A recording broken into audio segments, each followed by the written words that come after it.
Défense du consommateur, double diagnostic en moins de 5 minutes. Une Alfa Romeo client, un bon client.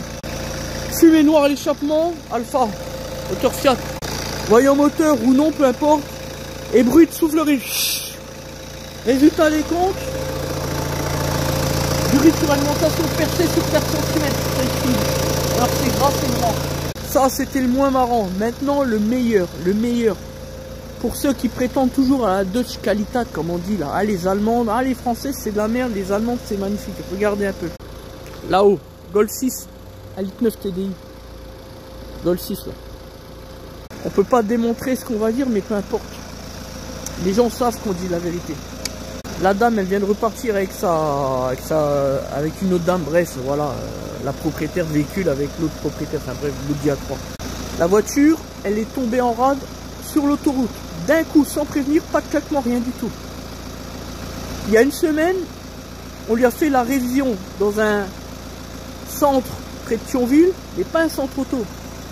Un petit revendeur de pièces de pièces de rechange et qui a donc à côté toujours un petit atelier pour faire des trucs. Franchement, ça vaut pas mieux que le centre auto, on n'en dira pas plus. Et donc, depuis, la dame a roulé très peu, elle nous l'a confirmé à l'instant. Non seulement elle a roulé très peu, mais ça fait qu'une semaine. Et on vient de tirer la jauge d'huile. On est au niveau mini, à peine au-dessus. Il manque à peu près 1,8 litre, 2 litres d'huile moteur. On va un peu plus loin dans l'enquête. On ouvre le bouchon d'huile, on met le doigt dedans. C'était gras comme j'ai rarement vu ça. De la boue. C'était pas de l'huile, c'était de la boue. J'ai tiré ça haut avec le doigt et j'ai montré ça à la cliente. En live direct. Elle était morte de rire. On lui a dit, le moteur est serré puisque même avec les boosters qui, entre guillemets, étaient chargés à bloc, le démarreur ne partait pas. Il a fallu qu'on pousse à 3 la voiture pour essayer de faire bouger évidemment les équipements mobiles du moteur, hein, le bas moteur. Et là, on a remis le booster, en même temps il était toujours dessus. Et puis, on a tiré le démarreur à la clé, et là, on a eu un semblant de départ. Ça faisait chut, chut, chut.